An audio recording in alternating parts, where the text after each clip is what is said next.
मोदी जी के इस स्टेटमेंट के पीछे ऑल ओवर इंटरनेट बहुत सी कंट्रोवर्सी तो चल रही है। इन रीजंस को सुन के आप लिटरली शॉक हो जाओगे, क्योंकि ये रीजन आपको पूरे इंटरनेट पे कोई नहीं बताएगा। इंडिया हर साल अप्रोक्सीमेटली 430 से लेके 450 बिलियन डॉलर एक्सपोर्ट करता है, और वही अगर इंपोर्ट की बात करी जाए तो इंडिया इंपोर्ट करता है अराउंड 680 से लेके 700 बिलियन डॉलर गुड्स।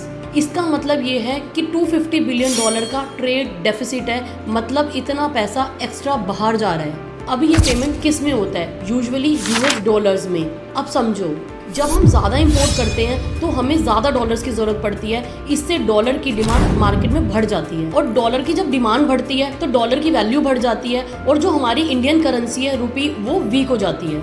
मतलब सेम चीज़ खरीदने के लिए हमें ज़्यादा रुपए देने पड़ते हैं। सबसे बड़ा इंपोर्ट इंडिया जो करता है वो करता है क्रूड ऑयल का, पेट्रोल और डीजल का। इंडिया क्रूड ऑयल और गोल्ड का सबसे बड़ा इंपोर्टर है, और सबसे बड़ी बात यह है कि जो क्रूड ऑयल है वो हम कंज्यूम कर लेते हैं, और वही अगर गोल्ड की बात करें तो गोल्ड ज्वेलरी फॉर्म में लॉकर में रखा रहता है, और दोनों ही केसेस में पैसा इकोनॉमी में सर्कुलेट ही नहीं होता। और सेम चीज़ फॉरेन ट्रिप्स और लग्जरी स्पेंडिंग्स में भी होती है, क्योंकि इन दोनों केसेस में भी पैसा डायरेक्टली बाहर चला जाता है। इसलिए मोदी जी का आइडिया सिर्फ यही है कि पैसा समझ के यूज़ करो और वो इकोनॉमी में सर्कुलेट हो। और जब पैसा इंडियन इकोनॉमी में सर्कुलेट होता है तो जॉब्स बढ़ती हैं, बिजनेस बढ़ता है और इकोनॉमी स्ट्रॉन्ग बनती है।